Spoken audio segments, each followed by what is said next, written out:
Bonjour, et j'ai le plaisir de recevoir aujourd'hui sur le plateau Bruno Lafont, directeur général délégué de NFL Biosciences, société qui s'introduit actuellement sur Euronext. Bonjour Bruno. Bonjour et merci pour votre accueil. Alors, quelques mots sur NFL Biosciences, biotech montpelliéraine, dont l'objectif est de soigner, et là ça va intéresser beaucoup de gens qui nous regardent, les principales addictions, à commencer par le tabac, mais pas que, on va le voir par la suite. Et puis, le tout grâce à une approche basée sur des médicaments botaniques. Je suis sûr que vous allez nous en dire plus sur ce sujet, Bruno. Mais peut-être, avant, pour commencer, expliquer un peu, revenir finalement sur l'impact de santé du tabagisme aujourd'hui avec quelques chiffres. Et puis aussi, deux questions en une sur les solutions qui existent pour arrêter de fumer. Et leur efficacité, disons-le, qui est parfois modeste, pour le dire comme ça. Oui, oui. Donc déjà le tabac, ça concerne 1,4 milliard de personnes dans le monde. Et ça génère 8 millions de morts par an. Donc c'est considérable. Rien qu'en France, c'est 75 000 morts par an. C'est l'équivalent d'un Covid par an. Et ça, c'est chaque année. Une image qui est frappante, c'est que si vous passez devant un lycée, vous voyez 3 lycéens en train de fumer. Bien, le premier arrêtera de fumer, le second fumera toute sa vie et n'aura pas de soucis, et le troisième en mourra. Donc le tabac, c'est ça, c'est mortel et ça touche tout le monde. Ça, on le ressent tout de suite. Oui. Et alors les solutions aujourd'hui, moi je pense aux patchs spontanément. Alors, bien sûr, vous avez les substituts nicotiniques avec les patchs, les gommes à mâcher. Donc là, c'est des traitements qui sont sûrs, sans effet secondaire, mais qui ont une efficacité, comme vous le dites, modeste, 16% d'efficacité à 6 mois. Ce qui veut dire que seuls 16% des patients traités vont arrêter de fumer pendant au moins 6 mois. Donc c'est quand même relativement faible. Vous avez une efficacité un peu supérieure avec le produit Champix, où là on va avoir une efficacité 22% sur la même période, mais avec des effets secondaires qui peuvent être inquiétants.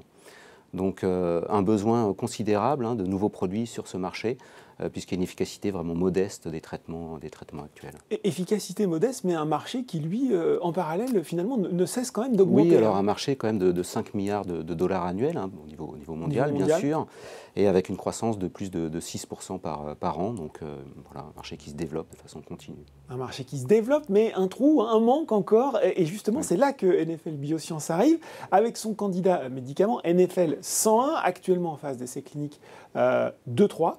Est-ce que vous pouvez nous en dire déjà un petit peu plus sur l'histoire de ce candidat médicament, parce qu'elle est intéressante. Il est issu d'un extrait allergénique qui était initialement développé par l'Institut Pasteur.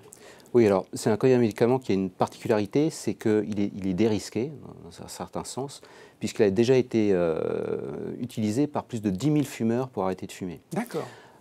Et sans effet secondaire, et avec une réduction quasi immédiate de l'envie de fumer lorsque le produit est administré, ce qui favorise en fait la réussite des tentatives d'arrêt de ces fumeurs. Donc c'est très important, parce qu'une tentative d'arrêt, pour la réussir, il faut la réussir tôt, et le produit apporte justement cette petite aide supplémentaire qui va permettre le succès, voilà, le petit coup de boost.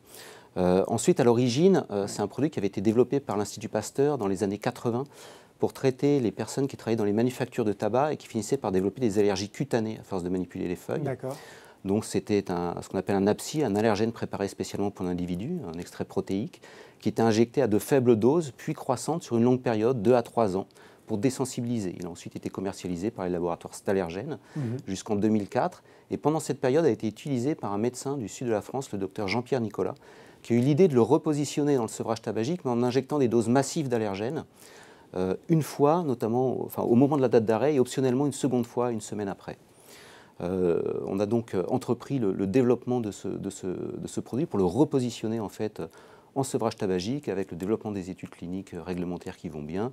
Et actuellement, nous sommes en phase 2-3 d'études cliniques. Alors justement, transition toute trouvée, venons-en maintenant à cette introduction en bourse ouverte jusqu'au 29 juin pour les particuliers. Vous cherchez à lever jusqu'à 8 millions d'euros en haute fourchette.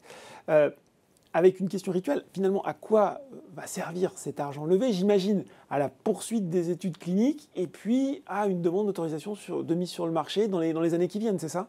Alors, autorisation de mise sur le marché, pas tout de suite. Il faut déjà réaliser les études cliniques. La première, c'est donc une belle étude de phase 2-3 sur plus de 300 patients, étude internationale. Une partie de l'étude en Australie et potentiellement réouverture de centres en France aussi. Et ensuite, une seconde étude d'efficacité confirmatoire suite à celle-ci sur un nombre de patients plus important, 1 millier de patients pour aussi confirmer l'innocuité du produit, parce qu'on est sur un marché de masse. Le produit pourrait être potentiellement administré à des millions de personnes cherchant à arrêter de fumer. Donc il faut vraiment une garantie en termes de safety, d'innocuité, avant de commercialiser ce produit-là. Bon, donc encore 2 études, ce qui nous donnerait une autorisation de mise sur le marché pour 2026. 2026. Ce sont des études qui sont assez longues, puisque vous avez un suivi du patient, du patient sur 12 mois. Donc 12 mois après le dernier patient inclus, et il faut environ 1 an pour inclure tous les patients dans une étude pour que ce soit fait correctement. Donc ça, c'est pour l'Europe et les États-Unis, voilà. mais ça pourrait aller plus vite, en tout cas concernant le lancement commercial dans d'autres régions du monde, grâce à des accords de co-développement, notamment avec l'Inde, je crois. Oui, tout à fait. Alors pour l'Europe et les États-Unis, ce que nous cherchons à faire, c'est à garder le maximum de valeur pour l'actionnaire, donc aller le plus loin possible dans le développement, jusqu'à l'AMM. C'est ce qui nous permettra ensuite de négocier des accords de licence pour lesquels on pourrait obtenir jusqu'à 30 à 40% de royalties sur les ventes, donc c'est considérable. Donc on ne veut surtout pas signer les accords de licence trop tôt.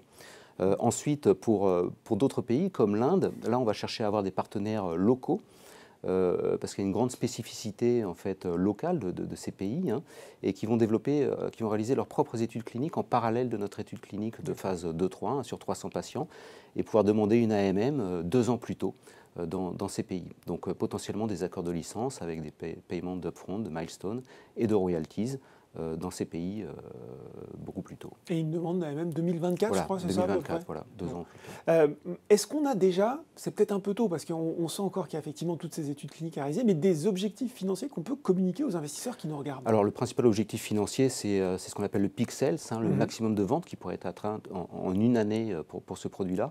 Donc là, un objectif de peak sales de pratiquement 2 milliards d'euros. Ah oui, c'est considérable. On est sur un marché de masse avec un besoin médical très important. Le dernier produit innovant lancé, c'est Champix en 2007. Ce produit a atteint 1 milliard de ventes. Et pourtant, il avait des effets secondaires. Il a été principalement commercialisé aux États-Unis.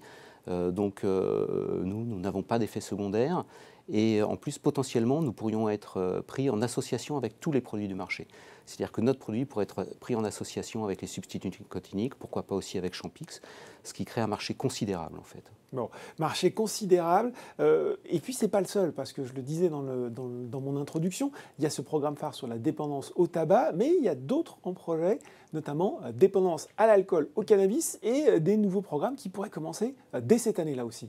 Oui, alors tout d'abord, le cannabis, ça va être le pendant du développement sur le tabac.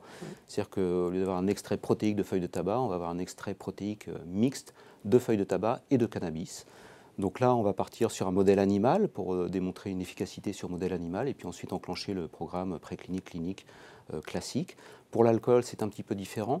Là, on va travailler à partir d'un extrait naturel, toujours, puisque c'est notre spécificité, notre savoir-faire, donc issu de la médecine traditionnelle chinoise.